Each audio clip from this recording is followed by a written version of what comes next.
Les chercheurs actuels, à l'image des découvreurs anciens, se dotent d'instruments pour voir et pour aller plus loin. Leur but, comprendre l'univers. Les scientifiques ont toujours été fascinés par les étoiles. Comment tout cela est-il organisé? Comment les étoiles et les galaxies se forment-elles? La recherche de réponses aux grandes questions de l'univers est sans limite. La plupart des informations nous proviennent d'observatoires terrestres. Pour voir plus loin, ces télescopes doivent être plus perfectionnés. Un satellite astronomique à infrarouge nommé IRAS a donc été construit par les États-Unis, le Royaume-Uni et les Pays-Bas. Lancé le 25 janvier 1983, il a pour mission de faire un relevé de tous les objets dans l'univers qui émettent des ondes infrarouges. IRAS a trouvé que l'univers est composé essentiellement de galaxies et d'astéroïdes. Voici une image du centre de notre galaxie.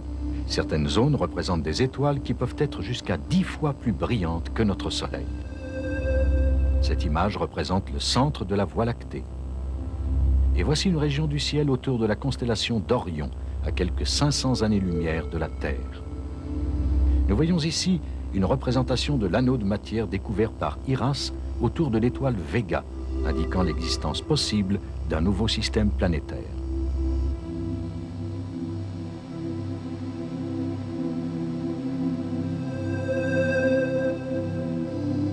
Les découvertes d'IRAS ont créé un choc chez ceux qui pensaient que l'univers ne nous réservait plus beaucoup de surprises.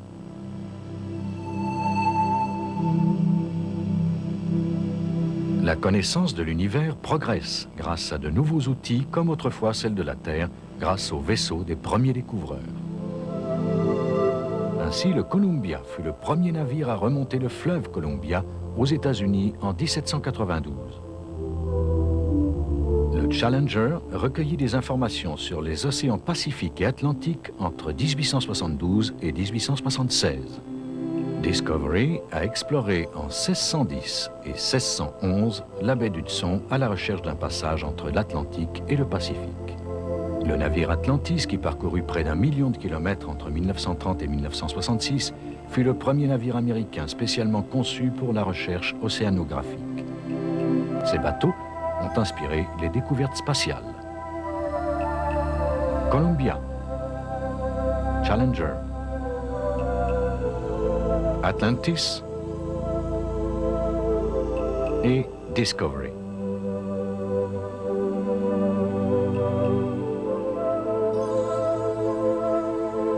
Ces vaisseaux de l'espace, ces satellites sophistiqués, sont les instruments de savoir des nouveaux pionniers de l'espace. Les découvertes qui nous communiquent, comme celle d'IRAS, vont entraîner la réécriture de plusieurs livres d'astronomie et nous inviter à imaginer, comme de nouveaux découvreurs, de nouveaux voyages dans l'univers.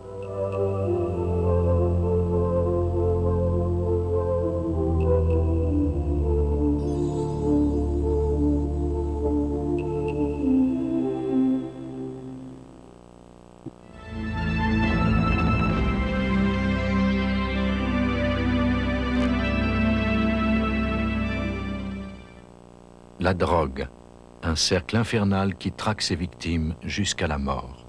Une gigantesque industrie qui dévore sans pitié une proie facile et démunie, l'enfance.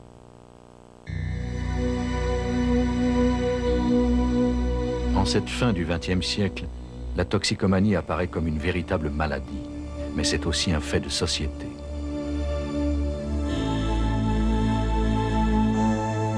Elle peut frapper n'importe quelle famille et n'importe quelle catégorie sociale. Elle engendre dans la même foulée opprimés et oppresseurs. Les principales drogues que l'on consomme en Occident proviennent de 4 origines. Premièrement, l'opium et son puissant dérivé, l'héroïne, qui est très répandue en Europe. Deuxièmement, l'arbre à coca, d'où l'on tire les 2 drogues les plus consommées en Amérique du Nord. La cocaïne, la coke et le crack. Troisièmement, le cannabis. On en fait de la marijuana et du hashish. Et enfin, quatrièmement, tous les produits chimiques médicamenteux. Une clientèle facile pour les trafiquants de drogue, les adolescents et les enfants qu'on sollicite jusqu'au cœur des écoles pour les attirer sans scrupule dans le cercle infernal de la drogue. Les enfants servent aussi de relais aux trafiquants car leur jeune âge les protège des poursuites judiciaires. Ça, avec 10 $, ces petits morveux pourront se faire péter la cervelle. Et où ils vont prendre l'argent? C'est pas mon problème du moment qu'ils paient. La drogue est le fruit d'une gigantesque industrie qui fait vivre des communautés entières. En Inde et en Turquie, la culture du pavot est un moteur économique si important que les Nations Unies doivent racheter les récoltes pour les détruire. En Amérique du Sud, on estime qu'au moins 10% des Boliviens participent au profit engendré par la vente de la cocaïne. Jusque dans les années 60, la drogue était restée marginale. Mais depuis, les réseaux d'approvisionnement sont de mieux en mieux organisés.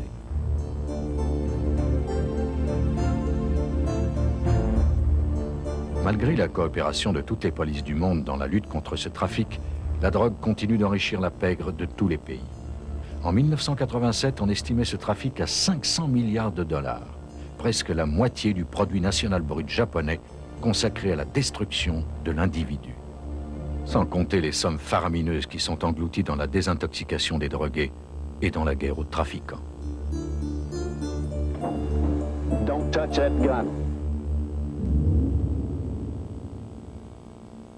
L'éclatement des familles où les enfants se sentent rejetés, l'appauvrissement des classes moyennes, la compétition et le stress qui s'acharnent sur les professionnels, tout cela et bien d'autres facteurs encore alimentent le cercle vicieux de la toxicomanie. La fin du XXe siècle offre de nombreux terrains de prédilection au véritable fléau que constitue la drogue.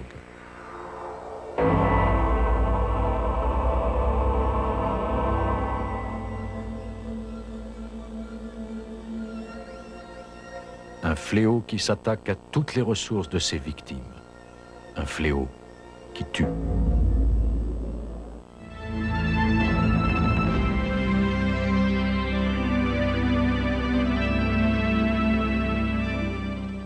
Vivre au XXe siècle, c'est pour plusieurs vivre avec le stress et l'agressivité au quotidien. L'instinct d'agression ou de destruction existe normalement chez tout être humain, tout comme chez les animaux.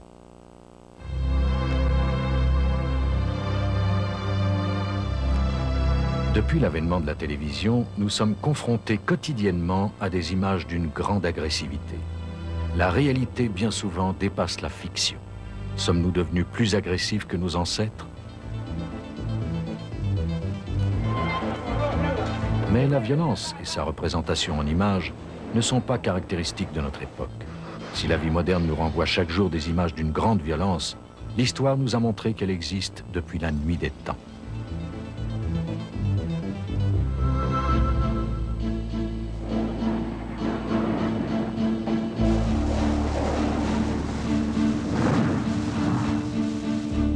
Si le XXe siècle est jalonné par l'agressivité, témoin ces images de la guerre du Liban, les historiens ont retenu entre autres des civilisations antérieures une succession de conflits et de violences. Le comportement des hommes qui se sont démarqués a été plus souvent caractérisé par leur agressivité que par les sentiments pacifiques qu'ils auraient pu entretenir.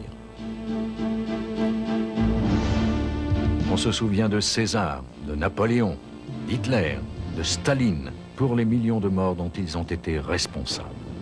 La violence de ces hommes restera à jamais gravée dans notre mémoire.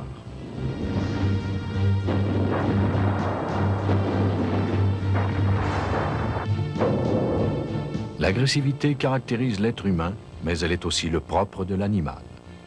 Chez l'homme normal et adulte, l'agressivité, bien que toujours présente, perd de son caractère primitif et brutal pour se transformer en un comportement socialement acceptable. Les humains, contrairement aux animaux, vont apprendre dès l'enfance à canaliser leurs énergies. Celles-ci deviendront dynamisme, affirmation de soi, goût de la lutte, ténacité, activité créatrice.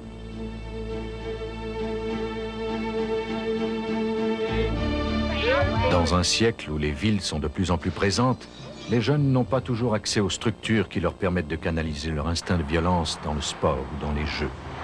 Ces jeunes déploient une forme d'agressivité qui est conditionnée par le milieu dans lequel ils vivent.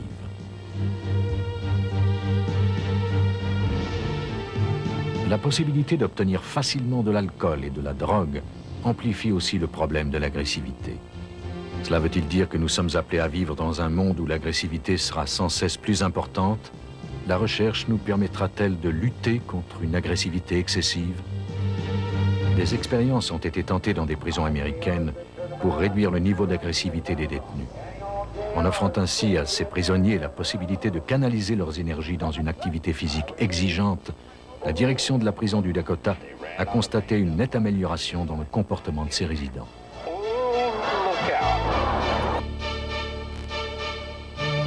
Qu'elle se manifeste contre soi ou contre les autres, l'agressivité peut prendre des formes tragiques. L'histoire l'a retenu et nous le démontre chaque fois qu'il y a conflit.